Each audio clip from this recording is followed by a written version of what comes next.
Amen.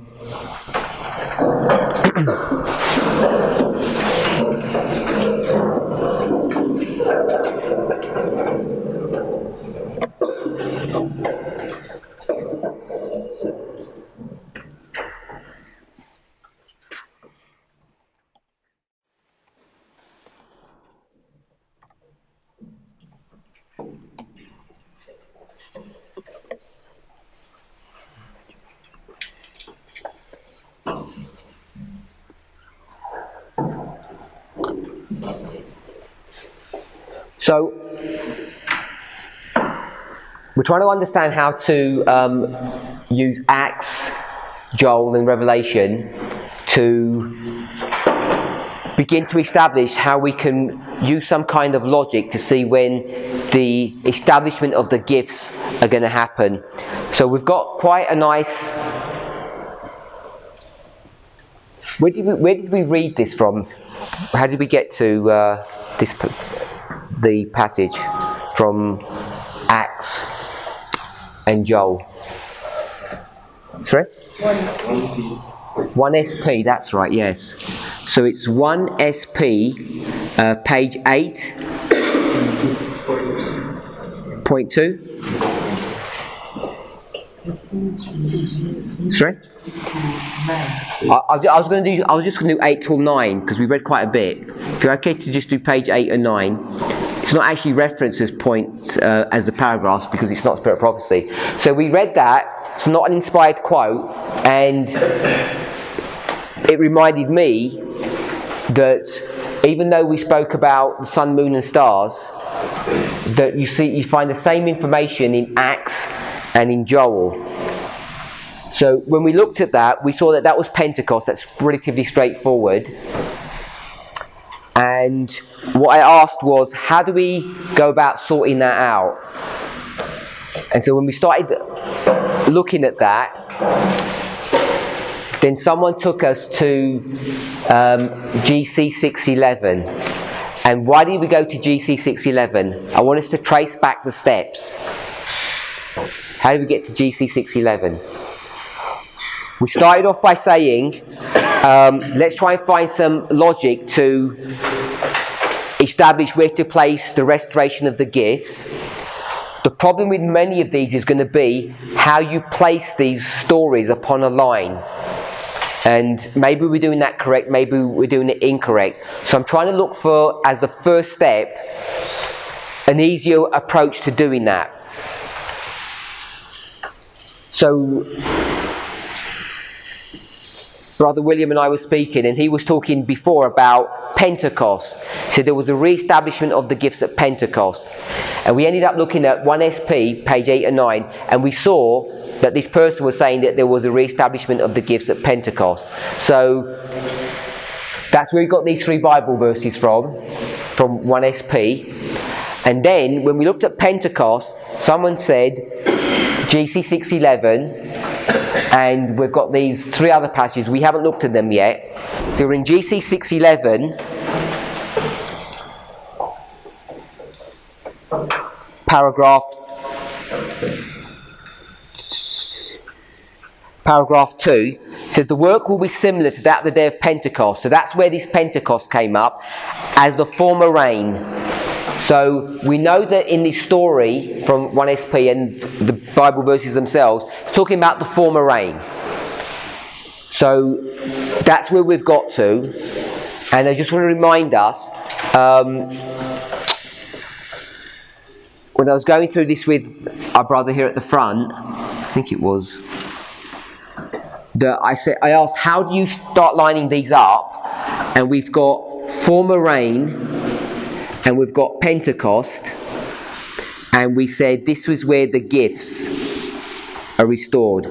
And the gifts are restored based upon the outpouring of the Holy Spirit. That was the logic that we used.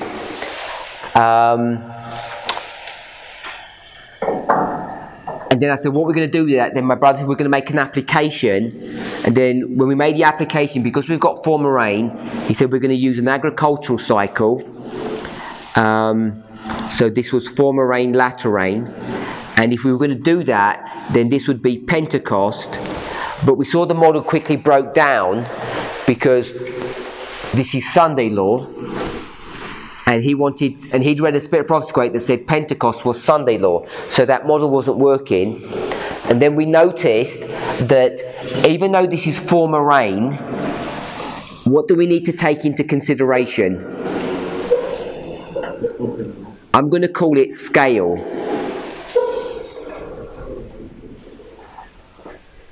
Or people might call it how far you're going to zoom in or zoom out, or fractals. So it depends upon what scale you're talking about.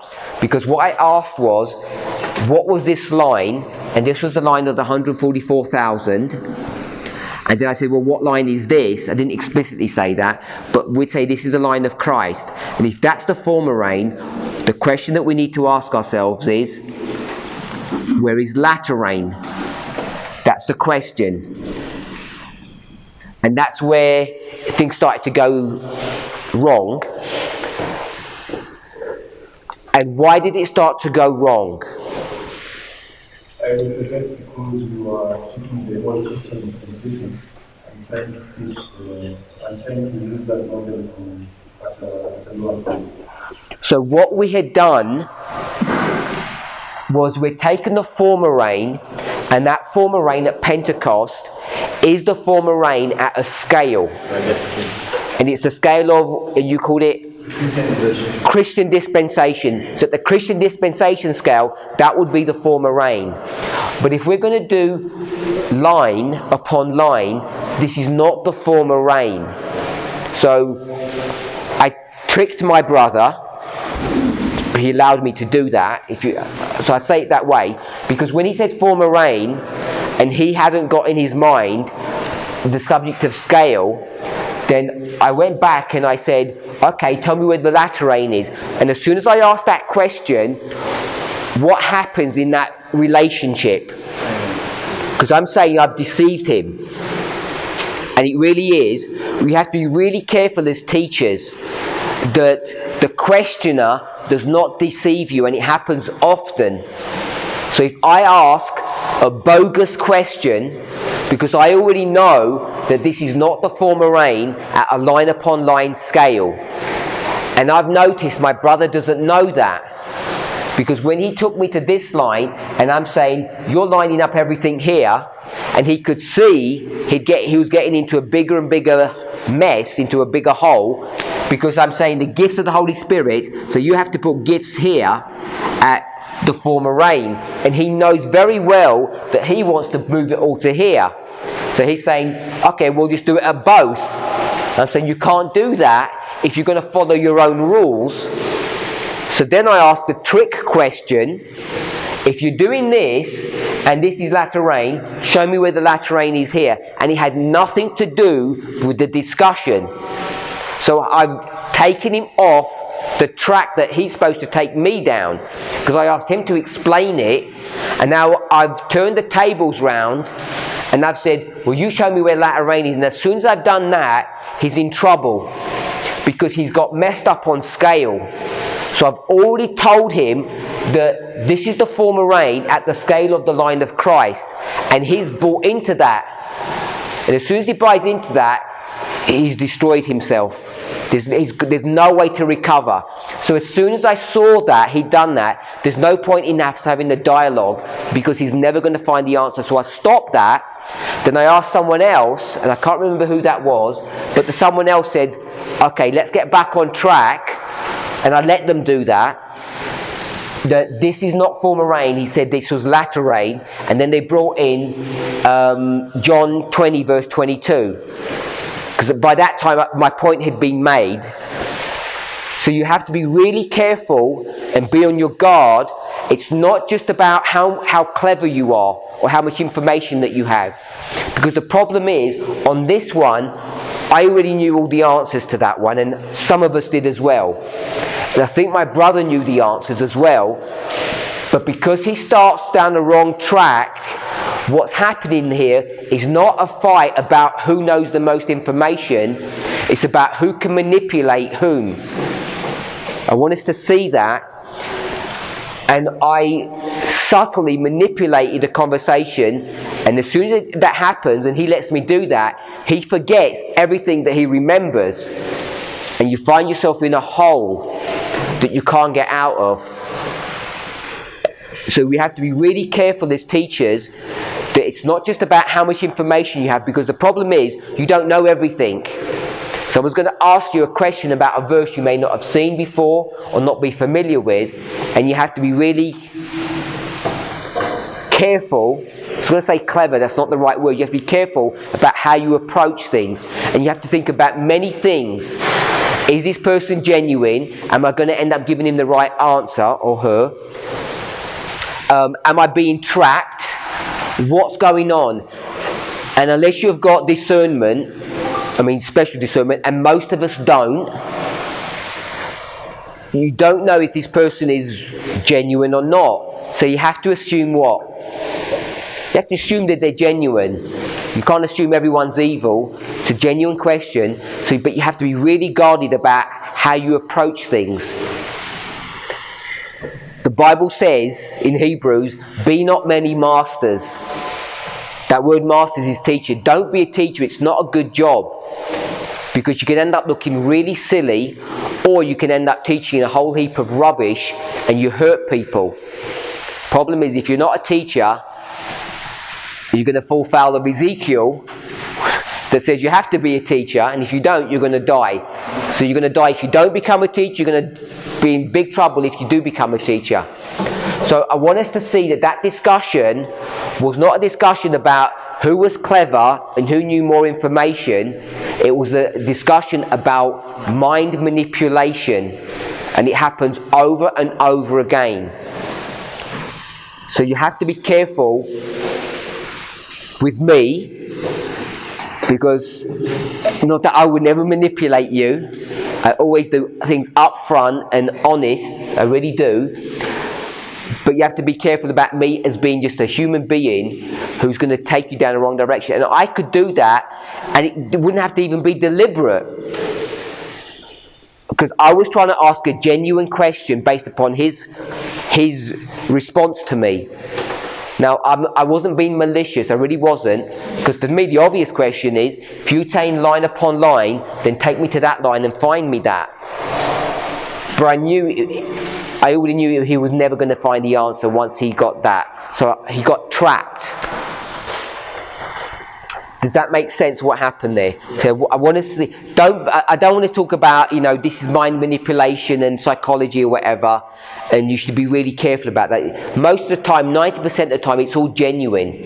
It really is. But you can still get trapped. And when you see that things are not working, take a pause and backtrack in your mind where you have gone wrong. The movement has got most of the answers. There's very few answers that we haven't got. The problem is that as individual teachers, we're not familiar with a vast amount of information. Plus, even if you have that, even if you watch the presentations or you've done the studies, at that moment, it's really easy to forget. The pressure's on and things are going, and you, from one step to another, you can lead yourself in the wrong direction. When you see that happening, you've got to halt and realize where you've gone wrong. Either the person has asked a question that has taken you on a detour, or you've said something wrong in a wrong way and you've led yourself into a wrong direction. And that's what was happening. My brother had led himself into the wrong direction. I didn't do anything. So even though I'm saying I manipulated him, in real life it wasn't that way. He did all of that to himself because he'd forgotten. And if I was to ask him now, I'm saying, don't you know about the breathing? And he's going to say, of course I know that. Because everyone in this room knows that. You know that, don't you? It's not new. But he'd forgotten about it. And then I asked a genuine question, take me back to the latter rain. And when he did that, and he started thinking about that, there's no hope. What he should have done at that point is stop and realise and try to work out where he's gone wrong. So,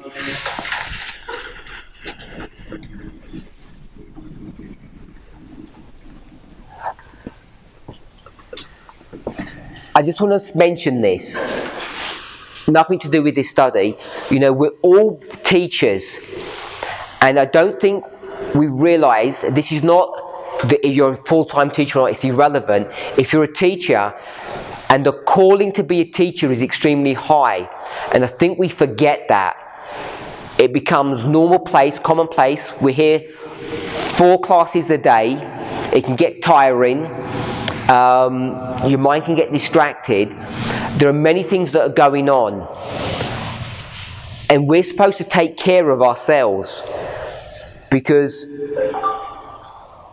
you know, if you've got an appointment, you've got to meet someone this afternoon in a study, you can't prepare for the study like I've got a set formula, because you don't know where that thing's going to go. So you've got to draw on a past experience. And for you to be able to draw on that past experience, it means that you have to be able to think straight, your body needs to be working properly. The whole subject of reform and how well you take care of yourself all comes into play for that moment. And it's easy to forget that people's lives are in your hands. And if you're not eating properly, dressing properly, sleeping properly, if you're not taking care of yourself properly, when you go into that battle, into that fight, and you don't do a good job, someone's going to get hurt down the road, either that person or yourself. So this is really an issue about life and death, and we should be taking this extremely seriously. It's easy to forget, especially if you're in full-time ministry. If you're someone like myself and you do this every day, and you've got a whole heap of things going on, you've got administrative work, you've got people asking you questions, you've got your own family things to deal with, which we all have, and then you come to a class and I'm thinking, oh, just another class, can't wait for breakfast. And when I start thinking like that, if I were to think like that, it becomes dangerous, because I don't know how many people are going to watch this presentation, but I'm just thinking about you. If I don't do things properly, if I say things in the wrong way, the harm it does, you can imagine how bad that is.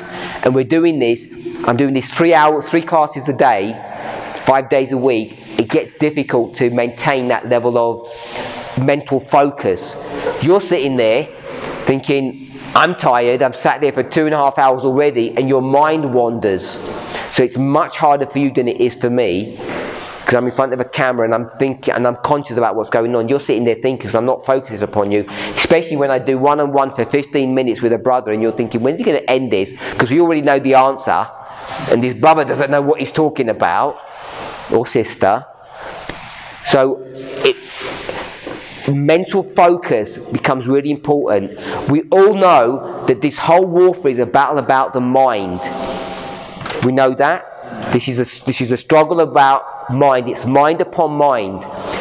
Just with that thought, when we start talking about hot wars, this discussion has nothing to do with hot wars, I want us to remember that the whole warfare is about mind. It's about mind control. It's not about killing people and fighting them and who's physically the strongest. So I want us to bear that in mind. So coming back to this issue, we're in GC 611. One of the things that people don't like that I do is I'm on this road to try and do this, and with GC 611, and I'm just asking some simple questions, and I've hit a roadblock, and people aren't reading the same way I'm reading. Not that I'm reading correct, I'm not trying to say that, but we have to all read together the same way. And so I'm saying, hold on, why are we not reading this the same way? What's gone wrong?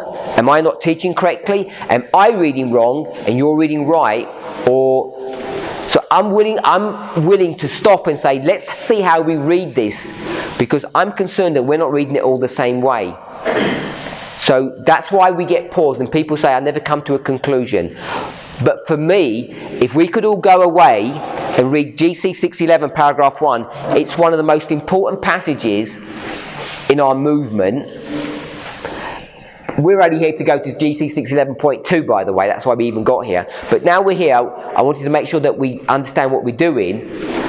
If we could all read this the same way, and we understood why we read it the same way, next week when you're all doing 30 classes, because you're all doing your own separate thing, you can go to another passage and you hopefully can all read that the same way and explain it the same way, even though we're not together. We need to become practiced about reading things in the same way. And to me, that's not easy to do. Okay, so let's quickly summarize. The angel who unites in the proclamation of the third angel's message is to lighten the earth with his glory. I'm saying there are two angels, the angel and the third angel. The third angel is listed, so that's easy. We have to locate and find out who the angel is. We have all the clue. So what I want to do is cut out all the extra words that are not helping us. The angel is to lighten the whole earth with his glory. Hopefully you can see what I've done. So I'm doing that technique so that you can focus your mind about how to locate what that angel is. You've done this so many times that we didn't even do that, because you know, lighten the whole earth with his glory is Revelation 18 verse 1. So we're in Revelation 18 1 verse territory. So when the angel of Revelation 18 unites in the proclamation of the third angel's message, then something's going to happen. The third angel's message is being proclaimed. So that's what we've got here. It's being proclaimed all the way from this point here. And as it goes through, sometime an angel, Revelation 18, one angel, is going to come and unite with him. So then I asked, who is the angel? And we went to verses 1, 2 and 4. And because we've done in the past, we've said verses 1, 2 and 4. We know that verse 2 is a second. You can't have a second without a first and the third. So we just do verses 1, 2 and 4, first, second, third angel's messages. Okay? So many of us have done that. So then I asked a simple question. Let's just read the verse. It says he and he. So you just start saying he. It's a pronoun. Pronoun he. You have to find the noun, which is verse 1. So therefore you're stuck to see that verse 1 and 2 is the same angel. If we're okay with that, then we go to verse 3. It's just a continuation of his message. Verse 4 says another voice. So it's another voice, it's another person. So we've got another voice coming in here. Without going to spirit of prophecy, where do we place verse 4? Sunday law? This is the loud cry. So if we take the verses sequentially, what comes first? Verse 2 or verse 4 is verse 2. So verse 4 is going to come up afterwards. So I've got verse 4 here, which is the voice. Are we okay with that? This is not how we normally do this in the movement. I'm just reading the verses as they're written. What I'm trying to portray is that if we're able to do this, the more we can do this, the better off we are.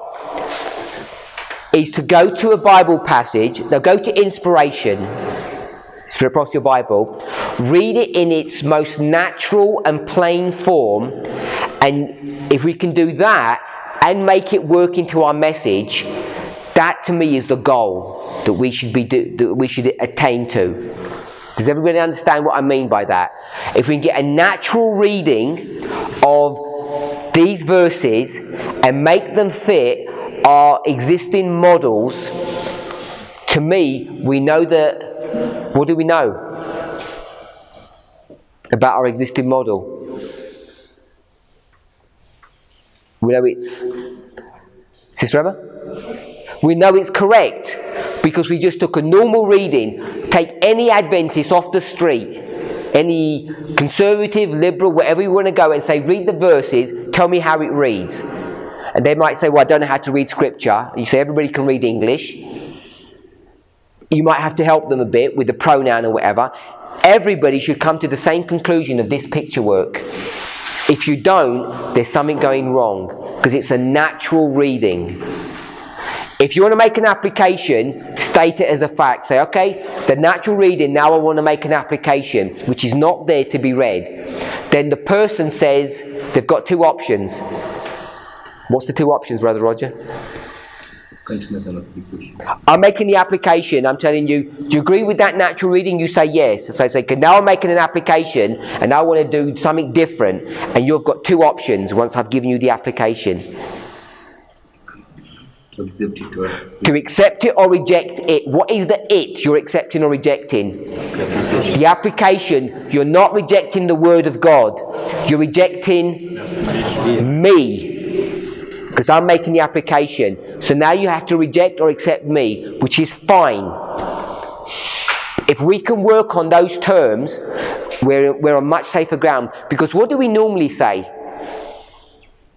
I'm saying this, this and this. This is the first, second and third angel's message. Is Brother Rogers, you agree with that? And you're going to say no. And I'm saying you've rejected what? The word of God. Because I'm saying this is the word of God, 1, 2 and 3. And he's saying, no it's not. I'm saying, the only reason you're saying that is because you're a liberal Adventist. Blind. Because you're blind. You're Laodicean. If you had eyesight, like I have, you would see it's the first, second and third. Remember the discussion we had about those horrible, evil theologians in Leviticus 26? Remember that? So we really need to be careful. It's far safer to come to an agreement on a natural reading and then say, okay, if we agree with that, I want to apply it this way. Take it or leave it. And they'll look at you and they'll say, I leave it. There's not much you can do. I think it's more honest to do that than come up with a fanciful tale, a story to say, this is what it says, where any reasonable person knows that's not what it says. Hopefully I've made my point. So I'm saying we can read all of this. Are we happy to put the glory? We've got the worldwide extent, and we've got 2 and 3. When 2 and 3 come together, glory happens and a work of worldwide extent begins. Yep. Let's bring in some existing information, some existing knowledge that we have. Don't quote a spirit of prophecy. When does the work go worldwide? This is remember, Ellen White says this is future to Millerite history. She's got the 16th century, the Millerite history, and then some future one. When does the work go worldwide? Sunday law. So if we went with Sunday law, we could see, here's a Sunday law. Yep. Now Brother William has to be really careful, because he said that was 2A. Okay? He said that was 2A, and so this is showing the limitation of this model, because if you're not careful, what am I going to do to him? Can I manipulate him, put him into a corner, and he's going to get stuck? Because he said that was 2A. I asked him twice, and he said, yeah. The arrival of the second angel. He said that, remember. Let's fractalize Sunday law for the priests. 2014 equals the arrival of the second angel. That's what he taught us. See that? Okay. I know that's not what he meant.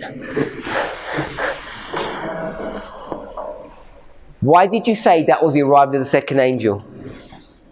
The reason why I said is that because if we have the third angel ready and it's in progress, my presumption was the other angel who is coming is not mysterious, he must just be coming angelic. And I think in some quotes, Sister White could say that the second angel comes at the Sunday law.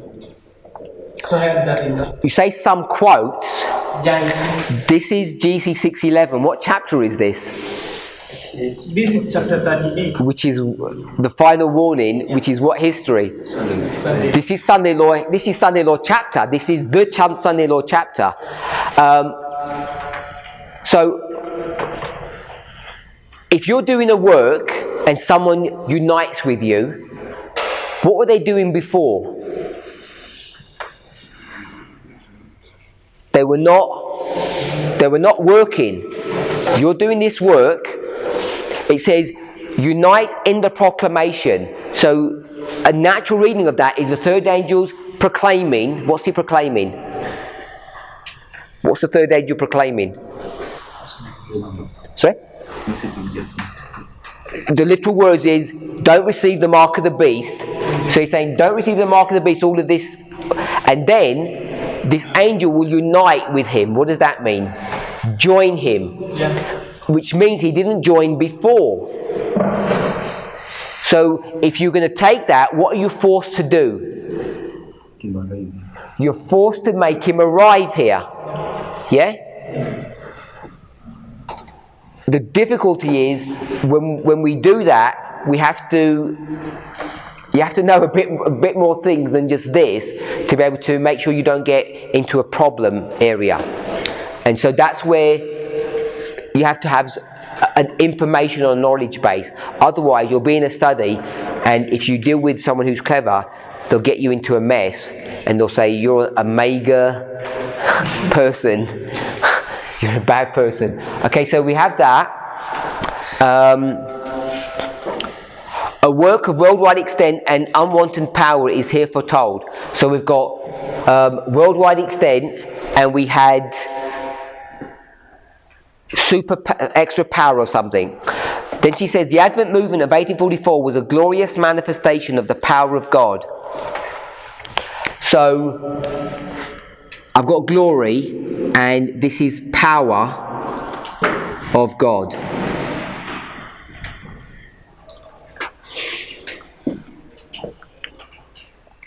She's quoting 1840 to 1844. The first angel's message was carried to every missionary station in the world, and in some countries there was the greatest religious interest which had been witnessed in any land since the Reformation of the 16th century. But these are to be exceeded by the mighty movement under the last warning of the third angel. So what's this mighty movement under the last warning of the third angel? What's the mighty movement? So we're going to turn movement into a people. So this is the 144,000.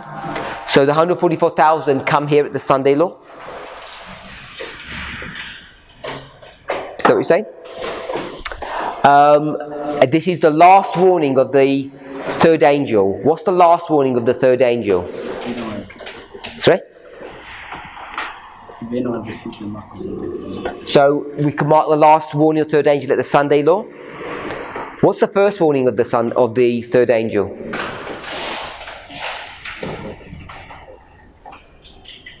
This is the last one. What's the first warning? 1844. But what's the warning?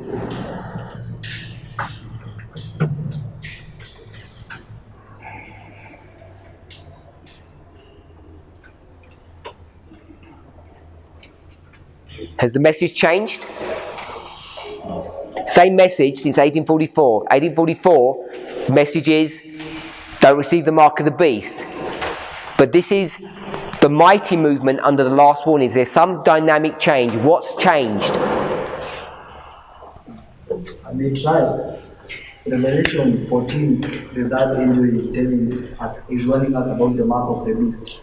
But Revelation 18, the fourth part is telling us to come out of her, that we will not be partakers. Say that last bit again. Revelation 14 was don't receive the mark of the beast. Revelation 14, the third angel from 1844 is warning us of the mark of the beast. But Revelation 18 verse 4 is the empowerment of the God is telling us to come out of her. That is the last one, that we will not be partakers of the plagues. Okay, so you're saying Revelation 18 verse 4 is the third angel? Yeah. Like that? Exactly.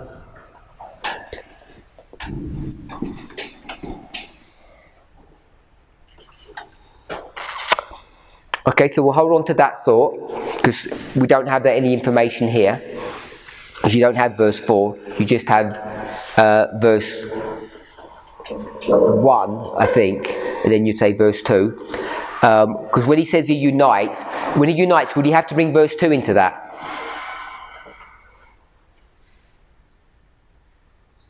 Or not? When? GC 6:11, Yeah. he says the angel who unites in the proclamation of the third angel's message to lighten the earth with his glory. Do you have to bring verse 2 into this passage? Verse 2, Revelation 18. Yeah. Why? Why can't you just have verse 1? Because verse 1 we can prove text. Lighten the earth with his glory. Why are you bringing verse 2 in? Verse 2, as the sun is low, in order to call God's people their identity from the sins of Babylon. What is verse 2? What would we call that in the words of GC 6:11?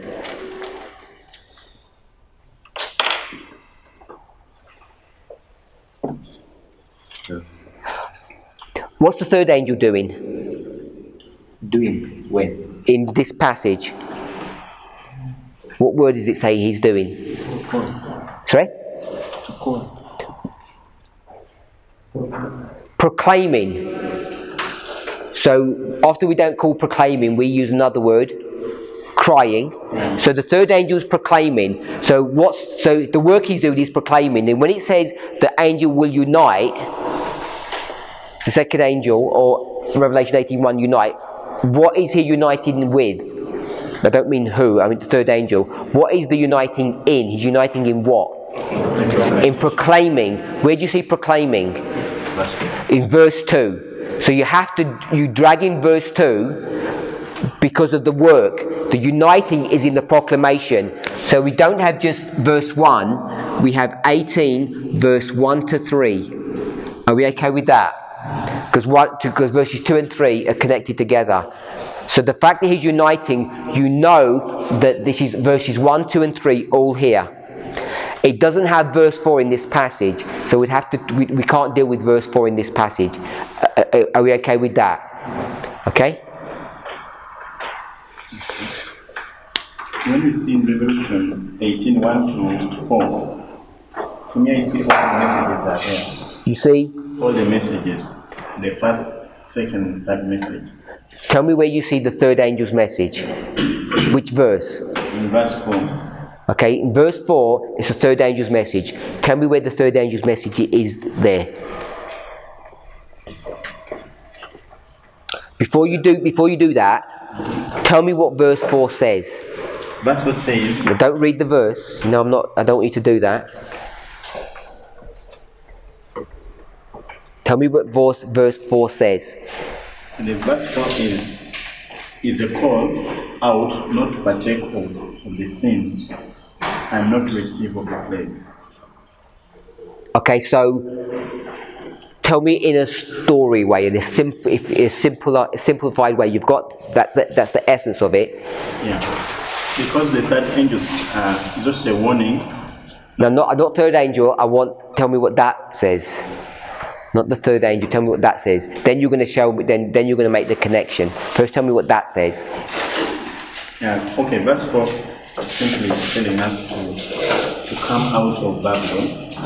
Put it on a line. Just the verse.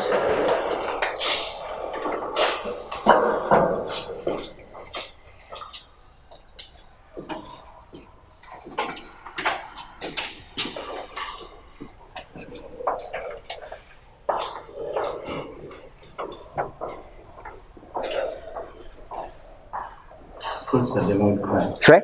The loud cry. No, there's no loud cry information there. You've assumed that. Just do what the information you have in the verse. Just tell me what the verse information is, because it doesn't say loud cry. You've got that from a vast amount of study that you've done, and you've put loud cry there. Tell me what the verse says. So I've got verse 4. We don't know where it is, so I've just got a line. What else? What's it saying? Say, come out. Okay, so it's come out. Of her. A voice says that. New voice, old voice. Another voice. So a new voice at this point says come out. of Babylon. What else do we know? That may not be partakers of. You don't read the verse. I want you to know what it means.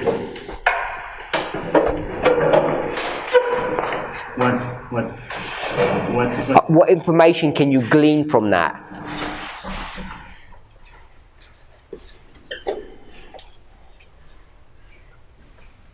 Hold on to that thought, Brother Rogers.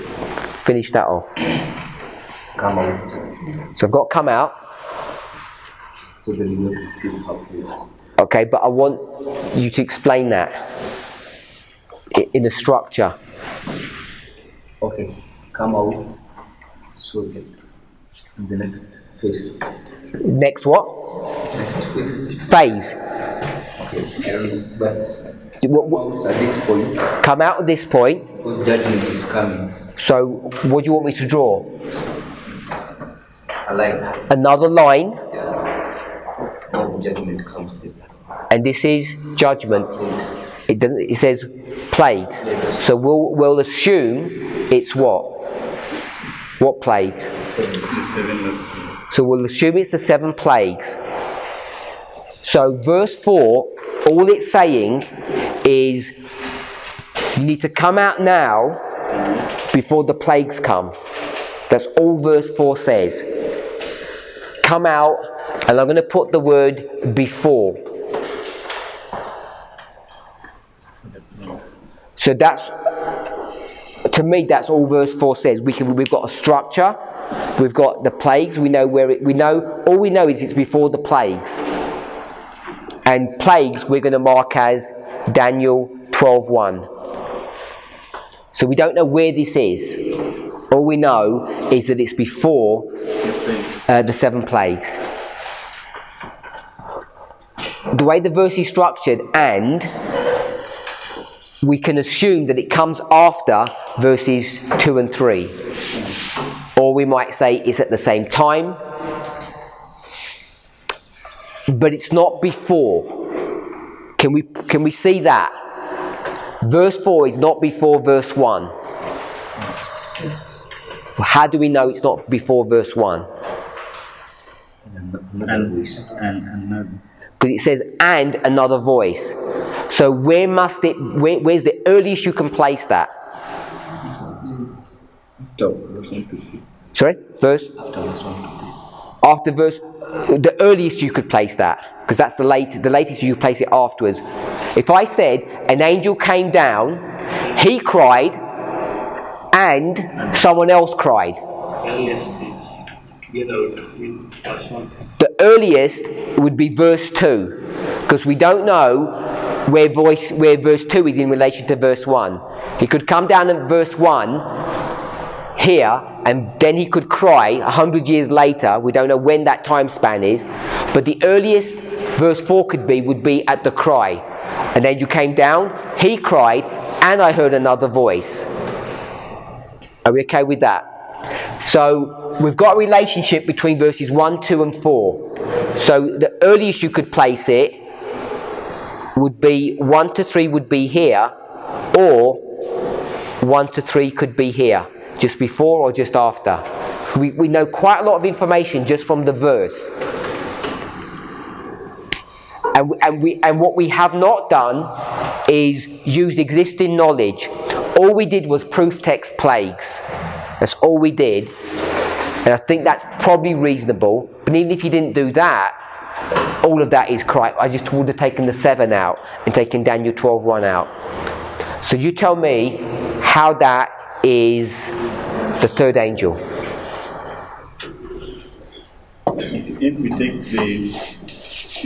that phrase that receive not of her plagues, we really take that. Then we go back to Revelation 14, 9 to 11, we see the angel warning us not to receive the mark of the beast. So that may not be partakers. We may not receive the indignation of the wrath of God. Or not the wrath of God or the indignation of God will be the same. That's how I connect the two. Did anybody hear that? Yeah. They're not hearing you at the back. Okay, I say that in Revelation 18 verse 4, I took the word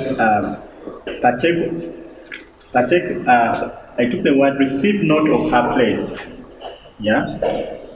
And then I connected it to Revelation 14 verse 9 to 11, whereby the third angel is warning us not to receive the mark of the beast, so that we may not be able to receive the wrath or the indignation of God. And we know the wrath or the indignation of God is the 7 last plagues. Did that make sense? Yeah. You're going to make a hard connection? You're going to make a connection that is the third angel? That's what my brother was saying. My brother's in agreement with that? Yes. Yeah? Yeah. Sorry? Do you agree? Anybody disagree? Brother Paul, you disagree? So I disagree with this point because, like we read before in Genesis 6:11, that second angel is joining warning people for judgment. That's not the third angel message. The second angel is joining? Joining the third. Yes. To warn people for coming judgment. But second angel message is not the third. Okay, but the second angel was verses 1, 2 and 3, and we're in verse 4. That's their argument.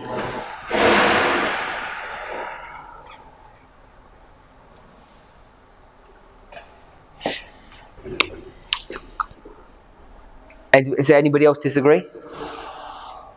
Brother William, you agree?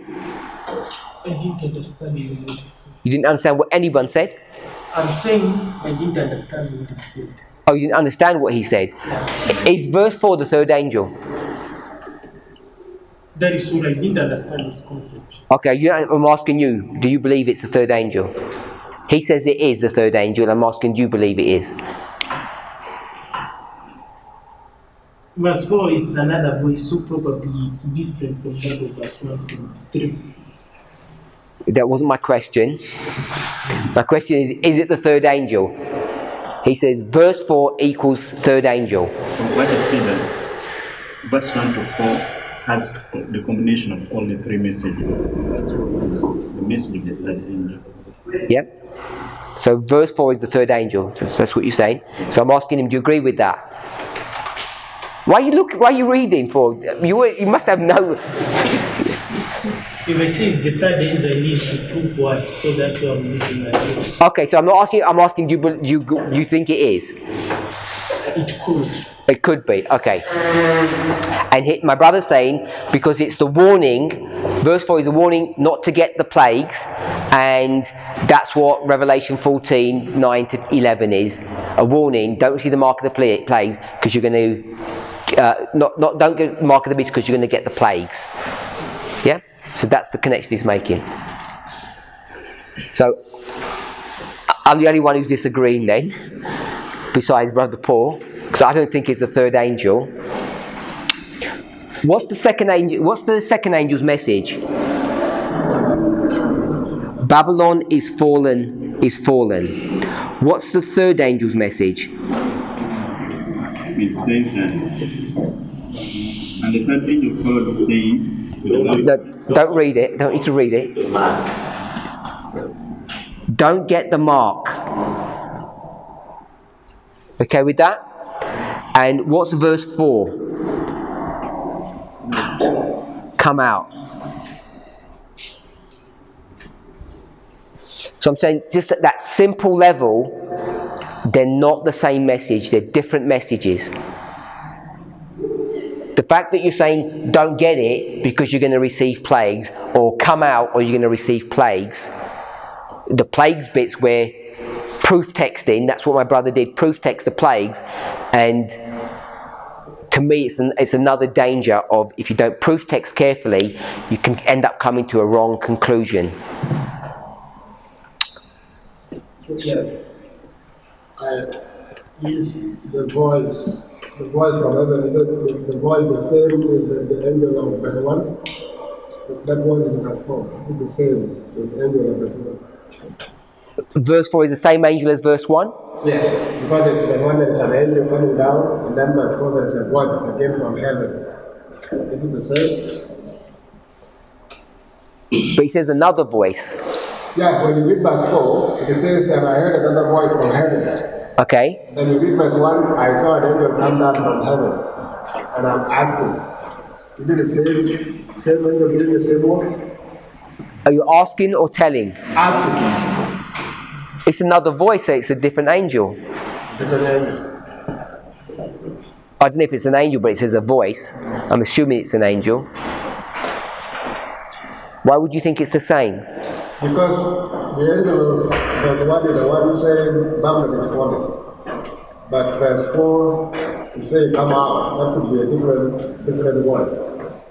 No, it is a different voice. It says it's a different voice. Why would you assume it's the same? That's my question. You said, I wonder if it's the same angel or not. Why would you assume it's the same when it says it's a different? Because if the angel that come down from heaven united the third angel, and to proclaim the message, Babylon is falling, is falling. Then I was wondering, why is not the same angel to say come out? Why does it need another angel, another voice to say come out? Because it's a different message.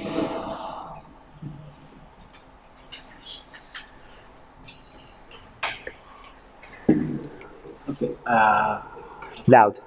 According to me, how I could approach in that it is to go back to the Millerite history to see if there was perfect fulfillment of the second angel and the third angel, so that when I come to our line, I'll be doing application. If you go to the Millerite line, was there a perfect application for? The perfect fulfillment of the messages. Was there a perfect fulfillment of the messages? Yes. And was there? Ellen White will say that the second was not perfectly fulfilled. And you agree with her? Yes, I agree with her. Because she's a prophet. So that reform line is not. Because he said that the second angel, when he said the Babylon is fallen, he said that the churches continue to have a moral fall. It does not reach its fulfillment. Okay, I get that point. I cannot come with this line of 154,000 that quotes GC 611. It talks about, it gives us about the reformatory movement, and then he said the mighty movement, which is the last movement of warning. So it means that we have to go to the Millerite history, because you see that is the template of all reformatory movements, so that we can now come to our life and apply until now we reach. For example, in verse 4 here, I will say that is the empowerment of that angel message. So I have to locate when does it arrive until when it is being empowered to call people come out of Rome. Okay.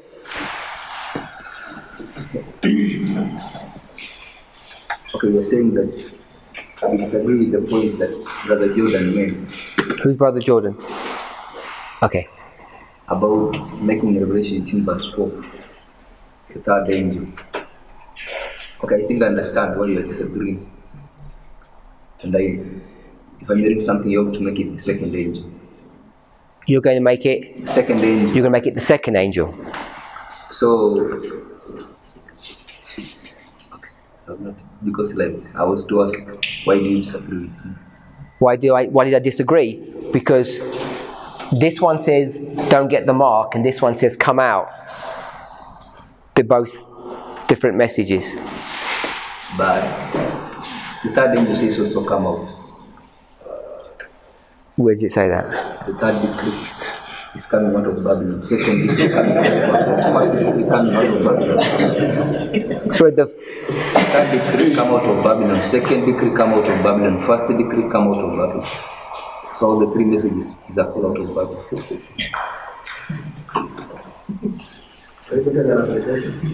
Okay. So then that means there's no 1, 2, or 3. They're just all together. No, at least I see you can see all of them sitting in the same one. first angel, you can at least locate. If you, the point I'm trying to bring, if you want to say the coming out, to me it's not strong because you can identify that. Then if you're going to go to ancient Israel's history, which is the coming out, that's what you were talking about, how you distinguishing between 1, 2 and 3 anyway, if they're all the same message? Why do you even make the distinction that it's 1, 2 and 3? Ancient Israel, that's a good point. Coming out of Egypt or coming out of Babylon? Well, coming out of Babylon, I thought that's what you said. Each of the 3 messages, they come out. So if you're going to say that, then what distinction are you making between the messages? Then you can't have 3 messages, it's just one message that's repeated 3 times. So I think those angels, besides saying come out of Babylon, they have many characteristics.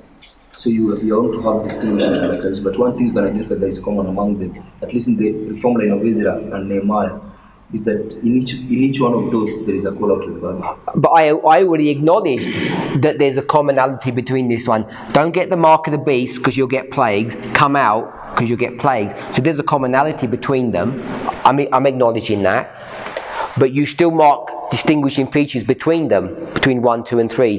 They have their own unique characteristics, which makes them different to one another. So that's all I'm saying here. The message in verse 4 isn't about the plagues, and the message in verse 3 isn't about the plagues. Message in verse 4 is not about that. Sorry, the third angel's message is not about plagues or about punishment. It just says, don't get the mark of the beast. And if you said why, he'll tell you why. And this voice says, come out. And if you said why, he tells you why. But the message itself is, I think, what's being portrayed here, not the consequences of the message. If you read Revelation 2, verse 1, Revelation? when he says come out, why is he telling us to come out? Why? Where is he telling us to come out from? To come out of Babylon. To come out of Babylon. In fact, he says come out of Babylon. He says, and be not partakers of her sins. Yep. So she's telling, don't partake of her sins. Then if you ask why, he's going to explain. Because if you partake of what are her sins? Whatever it is, Sunday sacredness or all of that stuff, I'm okay with that. And I'm seeing then that relation between him and the third. Her sins is image and mark of the beast. And the sins the third angel is identifying is don't receive a mark and the image. So you're going to receive? The third angel is a warning against the mark of the beast and the image of the beast at the level that you have put it there. In verse 4, I also see that angel telling people, don't partake of our sins. And our sins is the mark and the image of the beast. Okay. So I'll cheat and we'll go to another Spirit Prophecy quote. So this is chapter 38.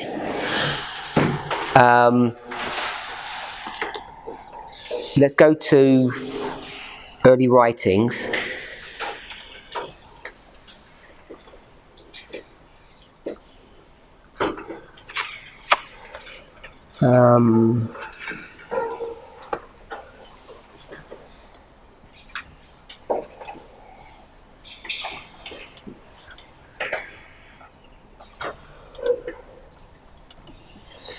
(277).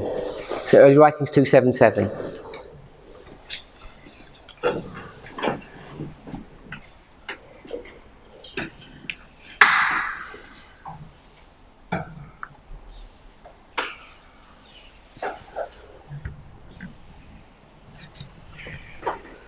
Wait, before we do that, before you read, I didn't read Revelation 18 properly. So tell me what you're saying in Revelation 18.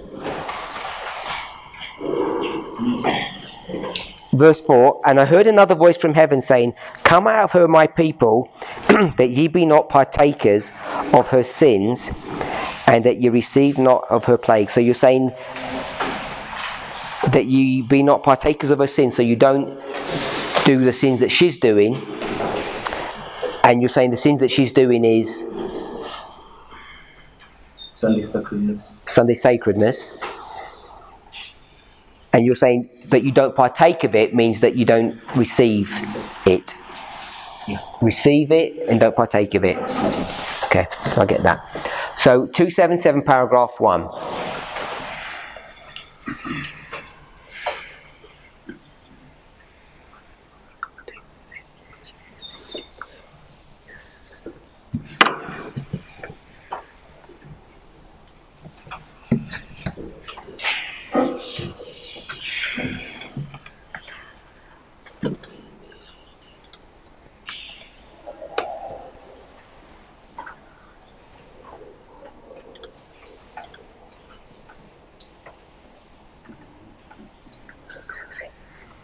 I saw angels hurrying to and fro in heaven, descending to the earth, and again ascending to heaven, preparing for the fulfillment of some important event.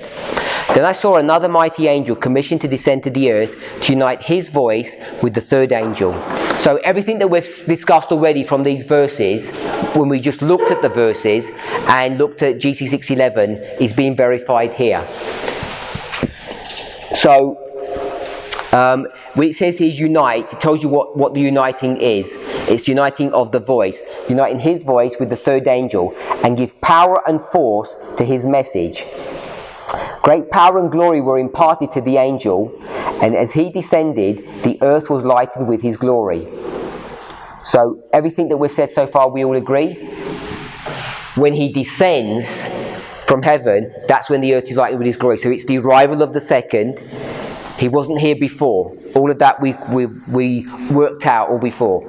So the reason why I wanted to spend time doing that is because when you do this one, it's just given to you straight. You don't have to even think about it. The light which attended this angel penetrated everywhere as he cried with a strong voice, Babylon the Great is fallen, and he's become the habitation of devils. Who is saying Babylon is fallen? Go back to the beginning of that sentence. The light which attended this angel, that's verse 1, penetrated everywhere as he, that angel, cried mightily with a strong voice. So 1 and 2 are the same person. We proof text that correctly. The message of the fall of Babylon, as given by the second angel, is repeated with the additional mention of the corruptions which have been entering the churches since 1844. That's what the point that my brother was making earlier on. The work of this angel comes in at the right time. This angel is the second angel.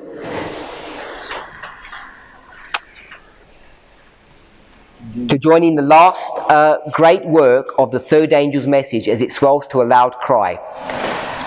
And the people of God are thus prepared to stand in the hour of temptation which they are soon to meet. I saw a great light resting upon them, and they united to fearlessly proclaim the third angel's message. So what are they about to begin to do?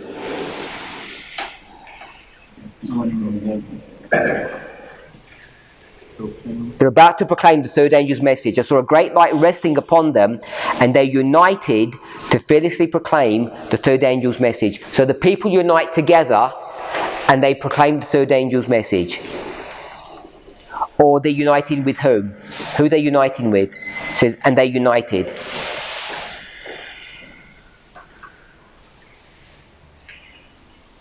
How do we read they united? Sister Emma? My brother? Who are these people united with? It says they are united. No, it says and they united. People of God. They're united with themselves. Okay? So I think that's how I said it. Angels were sent to aid the mighty angel from heaven, and I heard voices which seemed to sound everywhere. Come out of her, my people, that ye be not partakers of her sins. That's verse 4. This message seemed to be in addition to the third message, joining it as the midnight cry joined the second angel. So we'll leave that bit. So it's the first part of the sentence. This message, verse 4, is doing what? It's an addition. It's in addition to the third angel. So I'm saying the words are different. I know you can make an application, or you can proof text, because he says don't get out because you'll get the 7 plagues, come out because you get the 7 plagues. And I know there's the association about that you be not partakers of her sins, but she clearly tells you it's a different angel. If we're okay with that, different message. Sorry? This message But it's seems, an addition. That's fine. Addition means add to the third. So I'll use your phraseology. If you're going to add to the third, you get a 4th one and add it to it, if you want to. If you want to do numbers, yeah, if you got 1, 2, you got the 3rd, and I want to add to the 3rd, the one you'd add is the next number, you'd add the 4th one. So if you wanted to put a 4th, I would say it would be verse 4 is the 4th angel. No, what I put you say, it is the third, but you are adding context to it. No, I'm adding, it said this message, this, the, definite article, this message is going to be added to what message? They're different messages. You got this message, the 3rd message, they're not the same message.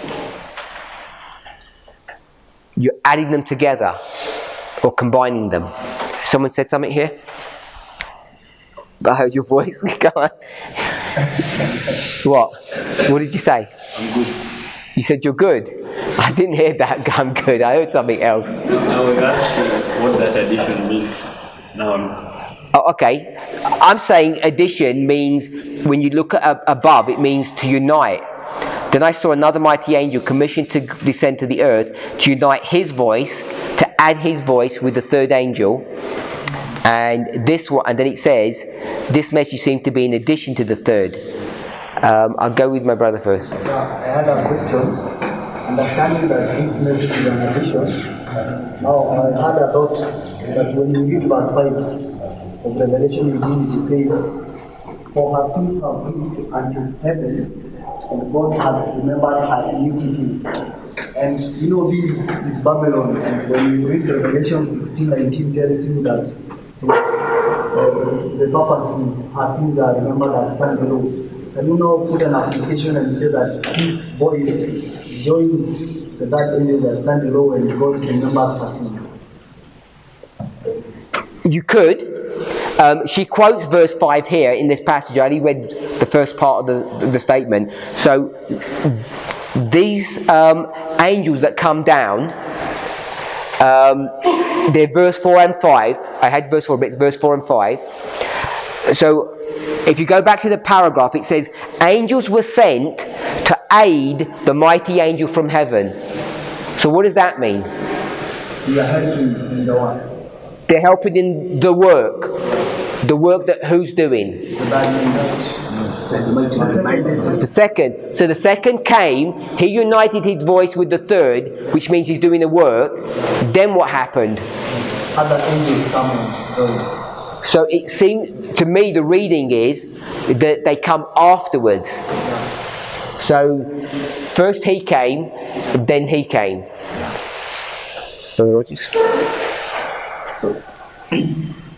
These are one of the difficult passages for me to grapple with, but to me it seems like the 3rd angel is given power in 2 steps. The mighty angel comes, then other angels come to join the mighty angel. And if you see, they want to join the mighty angel as the midnight Christ joined the 2nd angel. So to me, like, this seems like if you have there 89 and 92, please, if you can do that. Just have a line of 89 and 92. So there you have the arrival of the 1st angel. 1st angel understood, 1 pair understood. 1 pair understood. Then we shall see You could see. Okay, Yeah. like that. Yeah, towards the. So to me, it seems something like that. So comes, it's going to swell into a loud cry. What I haven't done, we haven't gone through these two paragraphs carefully. Does anybody have any problems? Maybe you haven't even seen problems because you haven't read it carefully of what the structure that we're seeing. I'm saying the structure that we have here is what's being portrayed here. The third angel is running through history. The second angel joins it at a point in time, and then once it's united its voice, then this other voice comes, which is verse 4 and 5, and this is verses 1 to 3, and this is angel singular, and this is plural. There's many angels coming to do that work, Brother Robert. I was wondering, when you say that these are two angels, do you mean that the messages are different, or the fact that these are two different angels that are giving the same message? Okay, so It's like, I guess this, before you finish that, I guess this is the point I was disagreeing with Brother Rogers, because he was going to go to the Babylonian captivity, Persian kings, and mark 3 decrees, 3 coming out of Babylon's.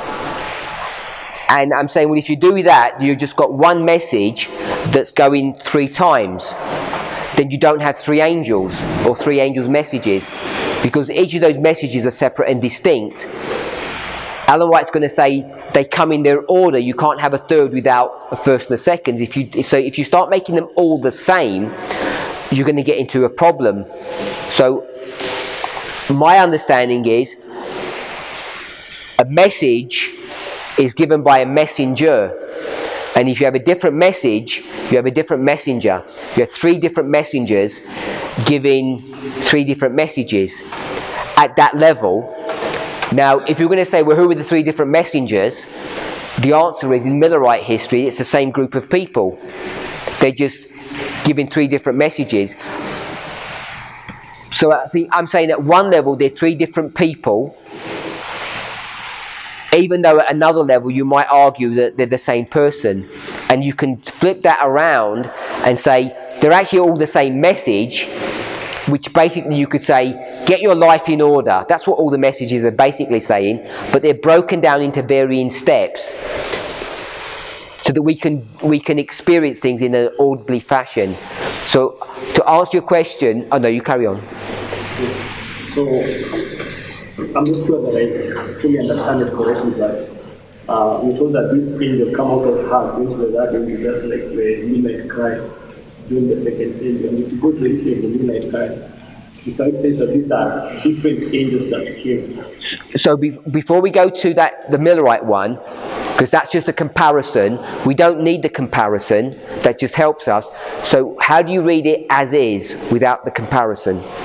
Yeah, you see that this is a different one. So these are different angels. It says literally different angels came down and did it. They literally have a different message.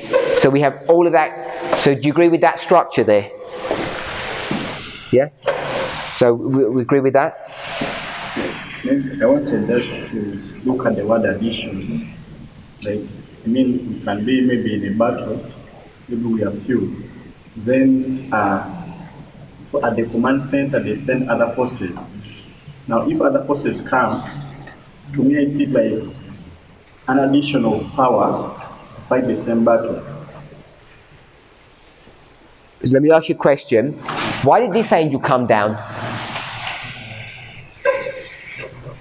Because you're talking about this one. Why did this one come?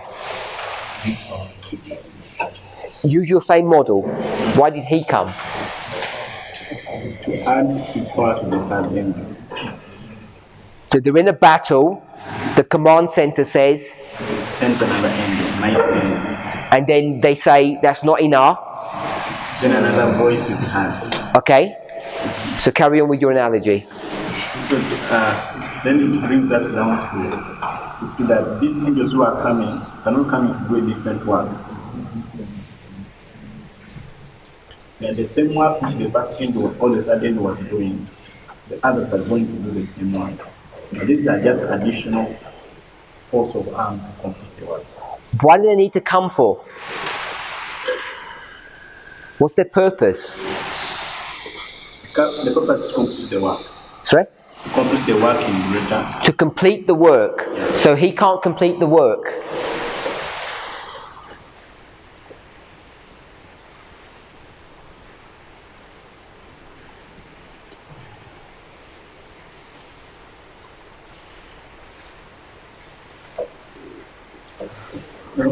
You say you can't complete the work. You said they come to complete the work. Well, why do they need to come to complete the work? Why can't he complete it by himself? The work is now is final work, the final measure. It had a beginning, which was not so. Had a beginning, but now this is its final climax. It's coming out to a climax. So Can he finish the work without these angels?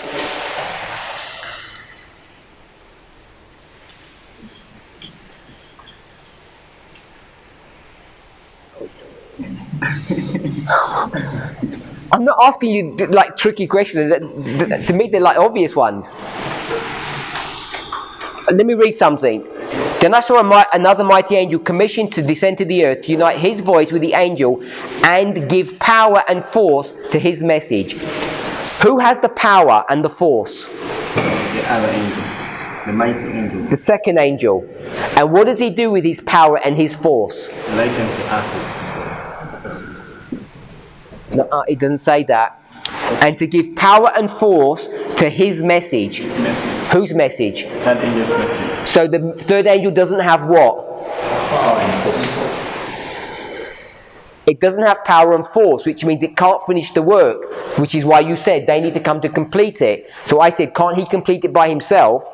And you weren't willing to answer, so the answer is? I didn't give the answer. Yeah, so now I'm saying the answer is? You can't. Depending on what we just read, You make it seem like I'm trapping you. I'm just saying, how are you reading that passage? because adding power and force to his message doesn't mean that he can't complete it.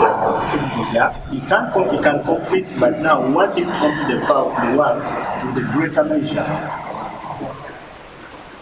Why does he need to come if the third angel can do the job by himself? And because now we want the work to be the one way it's You've got to speak loud. No one can hear what you're saying. When I put you under pressure, you quiet. You go quiet. I noticed. You said he comes to complete the work. I agree. And I asked, can he not complete it by himself? And you're saying, of course he can. If he can complete it by himself, why have the other angels come? to give force. No. To give power. Yeah, give power To whose message? to his message. So he hasn't got any power.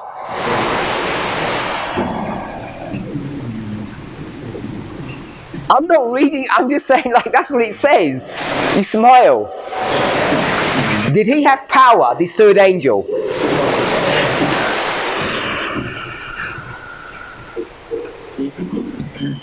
No.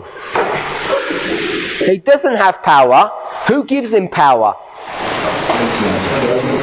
The other angel. Okay, so I had to extract that out of you. It's not good when you have to extract some things out of people.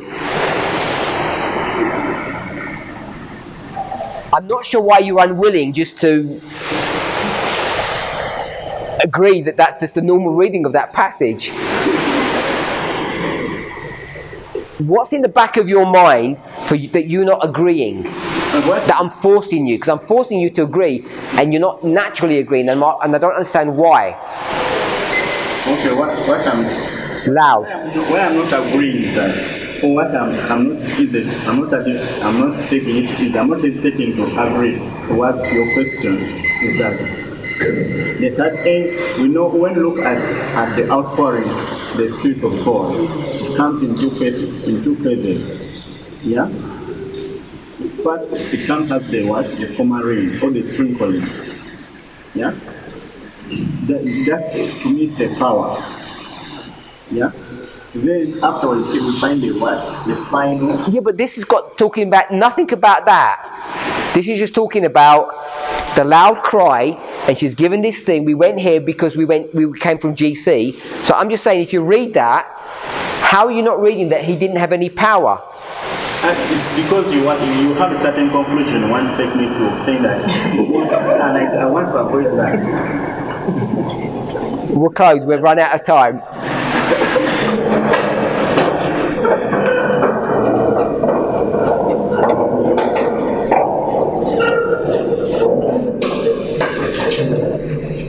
Heavenly Father, we ask and pray for a blessing upon the work that you're having us to do here at this camp meeting. Please be with us, guide us and direct us. We ask and pray not only for a blessing upon our studies, but also upon the food that we're to eat. In Jesus' name, Amen.